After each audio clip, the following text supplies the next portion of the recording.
परिचय। आर्यन, इस डिस्क को पकड़ो। मैंने इसे पकड़ लिया है। अब डिस्क को पकड़ने की तुम्हारी बारी है। मैं इसे पकड़ लूंगा। देखो, तुम्हें चोट ना लगने पाए। ध्यान से। ओह, ये दर्द कर रहा है और इसमें से खून भी निकल रहा है। आर्यन, ये देखो, चोट पर एक परत बन गई है और खून बहना भी रुक गया है। ये कैसे हुआ? यश, चोटों पर कार्य करने की ये हमारे शरीर की अपनी क्रियाविधि है। यह क्षतिग्रस्त भाग पर प्रोटीन की एक परत बनाता है जो रुधिर यानी रक्त की हानि रोकती है। वाह, ये तो बहुत रोचक है। तुम मुझे इसके बारे में कुछ और बताओगे? हाँ हाँ, बिल्कुल, क्यों नहीं। तो आओ, मैं तुम्हें शरीर द्रव और मानव शरीर में परिसंचरण के बारे में विस्तार से बताता हूं।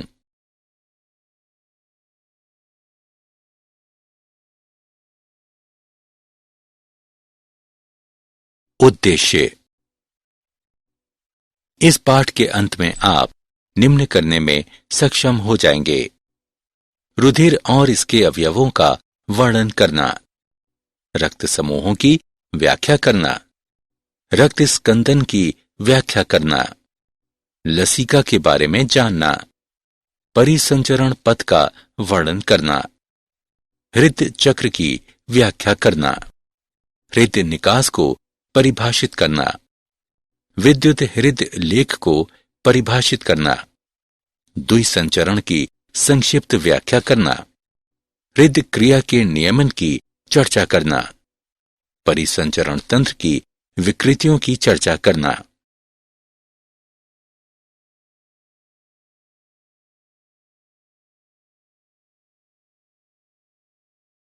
रुधिर।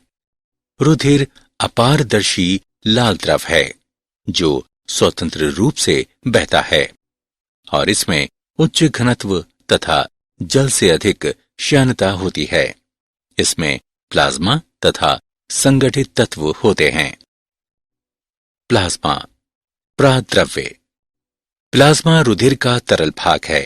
ये 90% जल और लगभग 6 से 8% प्रोटीन वाला जटिल विलयन है।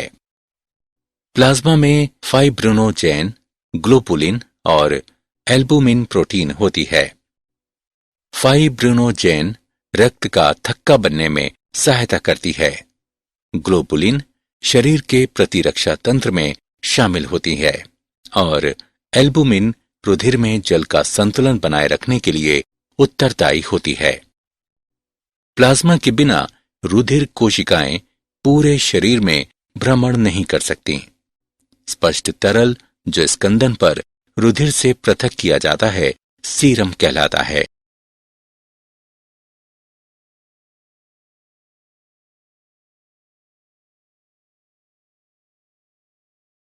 संगठित पदार्थ। संगठित तत्वों में इरिथ्रोसाइट, ल्यूकोसाइट और प्लेटलेट्स शामिल हैं। इरिथ्रोसाइट ये लाल रुधिर कोशिकाएं भी कहलाती हैं। ये मानव शरीर में सभी कोशिकाओं के बीच सबसे अधिक होती हैं। लाल रुधिर कोशिकाओं और हीमोग्लोबिन का कार्य फेफड़ों से शरीर के सभी ऊतकों तक ऑक्सीजन ले जाना होता है और ये उपापचय के अपशिष्ट उत्पाद कार्बन डाइऑक्साइड का भी फेफड़ों तक परिवहन करती हैं, जहां ये उत्सर्जित होता है। ल्यूकोसाइट श्वेताणु। ल्यूकोसाइट या श्वेत रुधिर कोशिकाएं प्रतिरक्षा तंत्र की कोशिकाएं हैं जो संक्रमण से लड़ती हैं और संक्रामक रोगों तथा बाहरी पदार्थों से हमारे शरीर की सुरक्षा करती हैं। श्वेत रुधिर कोशिकाएं 2 प्रकार की होती हैं: ग्रेन्युलोसाइट यानी कणिकाणु और एग्रेन्युलोसाइट यानी अकण कोशिका। ग्रेन्युलोसाइट में न्यूट्रोफिल्स, इओसिनोफिल और बेसोफिल होती हैं, जहां एग्रेन्युलोसाइट्स में लिम्फोसाइट और मोनोसाइट होती हैं। न्यूट्रोफिल्स और मोनोसाइट्स प्रकृति में भक्षाणुकाणुक होती हैं। बेसोफिल व्यास में 12 से 15 माइक्रोन होती हैं और हेपेरिन, हिस्टामिन आदि उत्पन्न करती हैं। ये वे रसायन हैं जो शोधकारी क्रियाओं में शामिल होती हैं। इओसिनोफिल अस्थि मज्जा में बनती हैं। ये परजीवी रोधी के रूप में कार्य करती है और एलर्जी प्रतिक्रिया में भाग लेती है। लिम्फोसाइट 2 प्रकार की होती हैं, बी और टी लिम्फोसाइट। ये रोगों से लड़ती हैं। प्लेटलेट्स, पट्टिकाणु। रुधिर प्लेटलेट्स थ्रोम्बोसाइट भी कहलाती हैं क्योंकि ये थ्रोम्बोप्लास्टिन का स्रावण करती हैं। ये सबसे छोटी रुधिर कणिकाएं हैं। रुधिर प्लेटलेट्स अकेंद्रीकृत अंडाकार उभयोतल बिंब जैसी काय हैं। रुधिर में इनकी संख्या 0.15 से 0.40 मिलियन प्रति घन मिलीमीटर होती है। रुधिर प्लेटलेट्स अस्थि मज्जा की बड़ी मेगाकैरियोसाइट कोशिकाओं के कोशिका द्रव्य से बनती हैं। रक्त समूह। रक्त के 2 समूह होते हैं। वे हैं ABO और RH। ABO समूह प्रतिजन और प्रतिरक्षी के आधार पर ABO समूह के 4 प्रकार हैं, अर्थात A, B, AB और O। तालिका से हम कह सकते हैं कि O रक्त समूह वाला व्यक्ति किसी भी समूह वाले व्यक्ति को रुधिर दान कर सकता है। इसलिए O रक्त समूह वाला व्यक्ति सर्वदाता कहलाता है और AB रक्त समूह वाला व्यक्ति किसी भी दूसरे रक्त समूह से रुधिर ले सकता है। इसलिए AB रक्त समूह वाला व्यक्ति सर्वग्राही कहलाता है। RH समूह। RH कारक एक प्रतिजन प्रोटीन है जो इरिथ्रोसाइट की सतह पर पाया जाता है। इसकी खोज रीसेस बंदर में की गई थी। यदि जिस व्यक्ति में RH प्रतिजन उपस्थित है तो वो व्यक्ति RH सहित यानी RH पॉजिटिव कहलाता है और यदि जिस व्यक्ति में RH प्रतिजन अनुपस्थित है तो वो व्यक्ति RH हीन यानी RH निगेटिव कहलाता है। रुधिर आदान प्रदान से पहले RH समूह का मिलान करना आवश्यक है क्योंकि यदि RH हीन व्यक्ति को RH सहित रक्त चढ़ाया जाता है तो RH हीन वाले व्यक्ति का रक्त RH प्रतिजन के विरुद्ध प्रतिरक्षी बनाने लगता है। यदि गर्भवती माता का रक्त RH हीन है और भ्रूण का रक्त RH सहित है तो प्रथम प्रसव के समय कोई बड़ी समस्या नहीं होती है, लेकिन प्रथम प्रसव के दौरान भ्रूण का रक्त माता के रक्त से मिश्रित हो सकता है और माता का रक्त अपने रक्त में उपस्थित RH कारक के विरुद्ध प्रतिरक्षी बनाने लगता है। परवर्ती प्रसव में ये संभावना रहती है कि RH प्रतिरक्षी माता से भ्रूण के रक्त में पहुंच जाए और भ्रूण की लाल रुधिर कोशिकाओं को नष्ट कर दे। ये इरिथ्रोब ब्लास्टोसिस फिटेलिस यानी गर्भ रक्ताणु को रक्ता कहलाता है। पहले बच्चे के प्रसव के बाद माता का उपचार करके इससे बचा जा सकता है। रक्त स्कंदन। रक्त स्कंदन रक्त के तरल रूप से ठोस रूप में रूपांतरण की प्रक्रिया है। जब रक्त क्षतिग्रस्त रुधिर वाहिका से बाहर आता है तो प्लेटलेट्स एक साथ एकत्र होकर प्लेटलेट्स कारकों को तोड़कर मुक्त कर देती है। प्रोथ्रोम्बिनेज प्लाज्मा की प्रोथ्रोम्बिन को थ्रोम्बिन में बदलने लगता है। एंजाइम थ्रोम्बिन का उपयोग घुलनशील प्रोटीन फाइब्रिनोजेन को अघुलनशील प्रोटीन फाइब्रिन के रूपांतरण को उत्प्रेरित करने के लिए किया जाता है और ये चोट के ऊपर जाल बनाता है। कैल्शियम आयन रक्त स्कंदन के लिए आवश्यक है। लसिका यानी ऊतक द्रव्य। लसिका एक द्रव संयोजी ऊतक है। ये रंगहीन, पारदर्शी और प्रकृति में क्षारीय है, जो कोशिकाओं और ऊतकों के बीच उपस्थित होता है। ऊतक की कोशिकाओं के बीच रिक्त स्थान में उपस्थित द्रव ऊतक द्रव या अंतराली द्रव कहलाता है। परिसंचरण पथ। परिसंचरण तंत्र दो होते हैं, खुला परिसंचरण तंत्र और बंद परिसंचरण तंत्र। खुला परिसंचरण तंत्र वो तंत्र है जिसमें परिसंचारी द्रव वाहिकाओं में परिरुद्ध नहीं होता है। ये ऑर्थोपोडा और मोलस्का में पाया जाता है। जबकि बंद प्रकार का परिसंचरण तंत्र वो तंत्र है जिसमें परिसंचारी द्रव वाहिकाओं में परिरुद्ध होता है। ये स्तनधारियों में पाया जाता है। मानव परिसंचरण तंत्र। हृदय कशेरुकी में कक्षों से बना हुआ एक पेशी अंग है जो संपूर्ण परिसंचरण तंत्र में रक्त के प्रवाह को बनाए रखता है। हृदय आवरण कहलाने वाली दोहरी भित्ति की थैली में बंद होता है, जो बाहर तंतुमय और अवितान्य परत तथा एक भीतरी सीरमी परत की बनी होती है। दो परतों के बीच का रिक्त स्थान हृदयावरणी द्रव कहलाने वाले द्रव से भरा होता है और ये हृदय की दीवारों और आसपास के ऊतकों के बीच घर्षण की रोकथाम करता है। मानव हृदय 4 कक्षों का बना होता है, 2 आलिंद और 2 निलय। आलिंद ऊपरी सिरे पर जबकि निलय पश्च सिरे पर स्थित होते हैं। 2 आलिंद एक अंतर आलिंदी पट द्वारा अलग होते हैं, जबकि 2 निलय अंतर निलयी पट द्वारा अलग होते हैं। अलिंद और निलय अलिंद निलय पट द्वारा अलग होते हैं।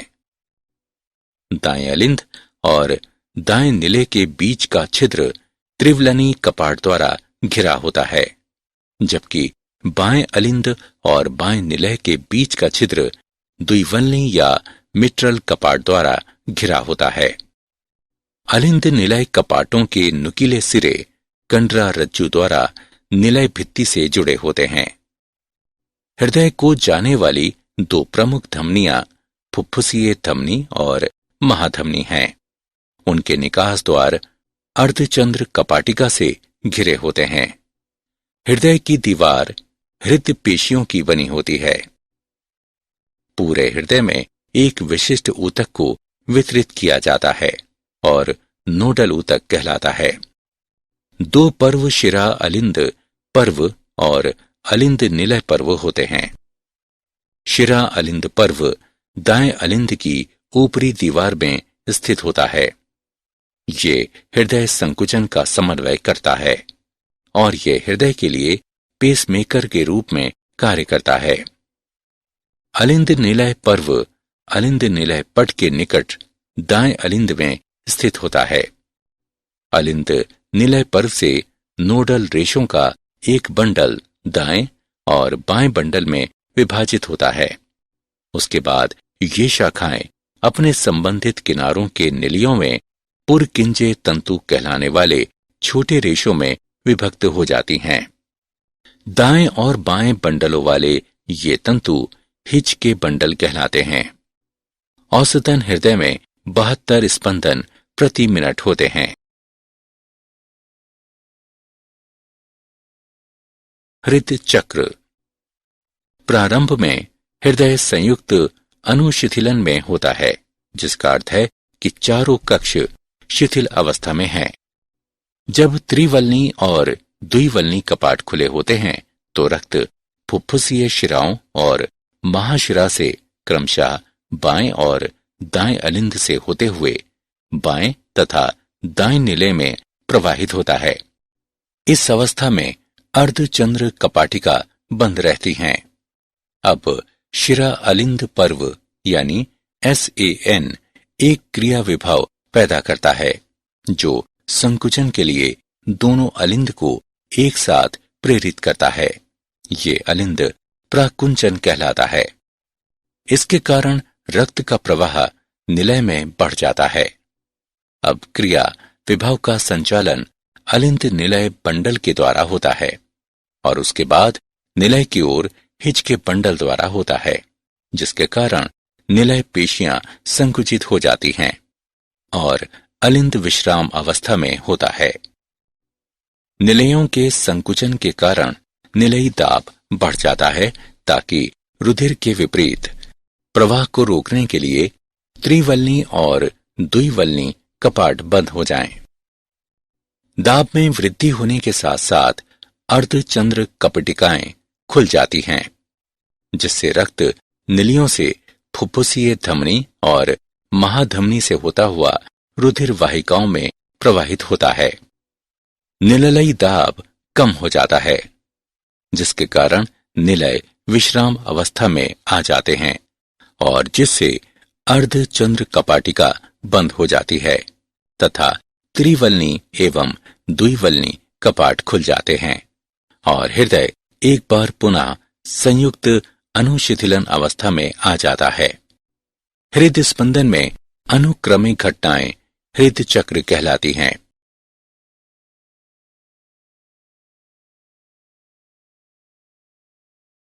हृदय निकास दिए गए समय में प्रत्येक निलय द्वारा पंप किए गए रक्त की मात्रा हृदय निकास कहलाती है।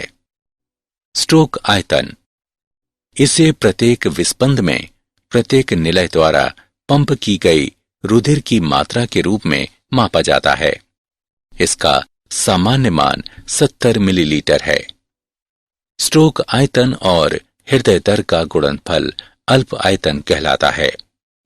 इसका सामान्य मान है 70 मिलीलीटर गुणा 72 बराबर 5 लीटर लगभग। प्रत्येक हृदय चक्र के दौरान हृदय 2 ध्वनियां उत्पन्न करता है, जिसमें पहली ध्वनि लब है, जो त्रिवलनी और द्विवलनी कपाट के बंद होने से उत्पन्न होती है, और दूसरी ध्वनि डब है, जो अर्धचंद्र कपाटिका के बंद होने के कारण उत्पन्न होती है।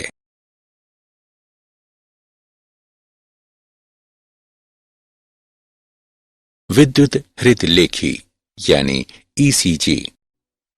इलेक्ट्रोकार्डियोग्राफ विद्युत हृदय लेखी इलेक्ट्रोकार्डियोग्राम यानी ECG प्राप्त करने के लिए उपयोग किया जाने वाला एक उपकरण है। इलेक्ट्रोकार्डियोग्राम हृदय चक्र के दौरान हृदय के विद्युत विभव का पता लगाता है और इसे दर्ज करता है। एक प्रारूपिक ECG में विशिष्ट तरंगें होती हैं, जो हृदय चक्र में होने वाली विशेष घटनाओं के अनुरूप होती हैं। P तरंग अलिंद प्राकुंचन द्वारा उत्पन्न होती है। QRS तरंग निलय प्राकुंचन द्वारा उत्पन्न होती हैं। T तरंग निलय अनुशिथिलन के साथ मेल खाती है। हृदय दर की गणना एक P तरंग और अगली तरंग के बीच अंतराल से की जा सकती है।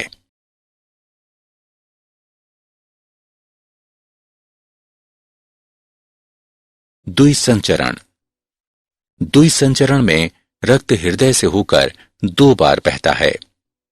फुफ्फुस संचरण में रक्त हृदय और फेफड़ों के बीच पहुंचाया जाता है, जबकि क्रमबद्ध परिसंचरण रक्त को हृदय और शरीर के अन्य भागों के बीच ले जाता है।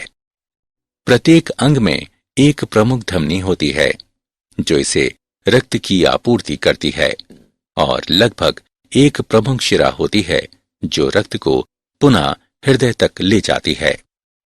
अमाशय और छोटी आंत्र 2 अपवाद हैं। इन अंगों से रक्त यकृत निवाहिका शिरा द्वारा यकृत तक ले जाया जाता है, जहां पचा हुआ भोजन संसाधित होता है। रक्त पुनः हृदय तक यकृत शिरा द्वारा पहुंचाया जाता है।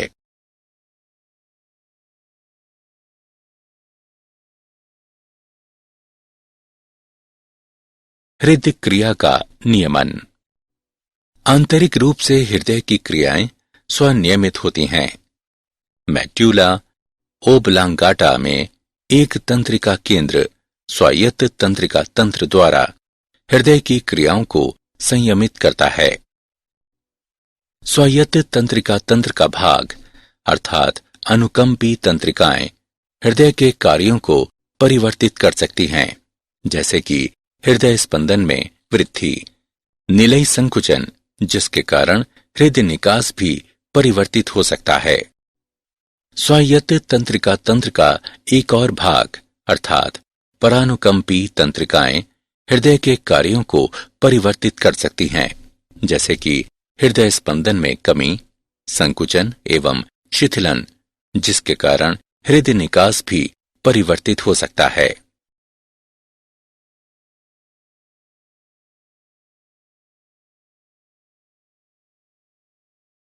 परिसंचरण की विकृतियां।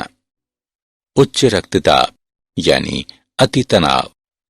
रक्त के दाब में वृद्धि जो सामान्य मान 120/80 से अधिक होता है, अति तनाव कहलाता है। ये हृदय रोग को बढ़ावा देता है। हृदय धमनी रोग CAD। इसमें हृदय धमनियां संक्रिय हो जाती हैं और हृदय धमनी रोग एथेरोकार्डिये यानी एथेरोस्क्लेरोसिस भी कहलाता है। यह हृदय घात को बढ़ावा देता है। एंजाइना हृदय शूल। जब हृदय तक पर्याप्त ऑक्सीजन नहीं पहुंचती है तो परिणाम स्वरूप सीने में दर्द होता है। हृदयपात यानी हार्ट फेल्योर। जब हृदय शरीर के विभिन्न भागों तक प्रभावी ढंग से रक्त की आपूर्ति नहीं कर पाता है तो हृदयपात की अवस्था उत्पन्न हो जाती है।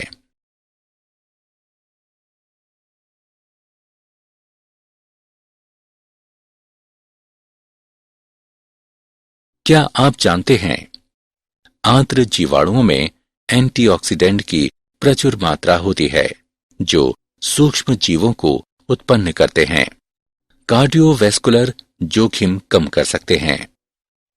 मनुष्यों में प्रतिदिन उन लाल रुधिर कोशिकाओं की जगह जो अपने जीवन चक्र की समाप्ति पर हैं, हजारों नई लाल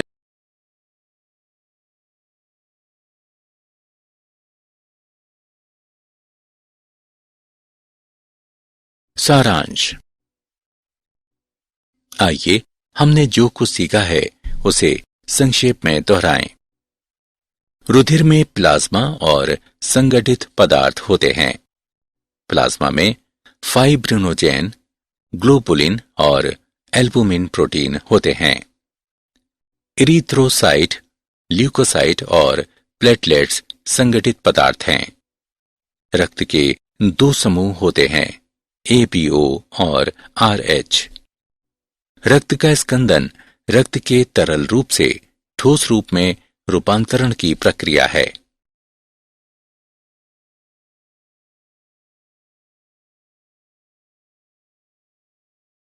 दो परिसंचरण तंत्र होते हैं, खुला परिसंचरण तंत्र और बंद परिसंचरण तंत्र। हृदय 4 कक्षों वाला पेशीय अंग है जो पूरे परिसंचरण तंत्र में रुधिर के प्रवाह को व्यवस्थित रखता है। इलेक्ट्रोकार्डियोग्राम हृदय चक्र के दौरान हृदय के विद्युत विभव का पता लगाता है और इसे दर्ज करता है। परिसंचरण तंत्र की विकृतियां हैं अति तनाव, हृदय धमनी रोग, हृदय शूल और हृदयपात।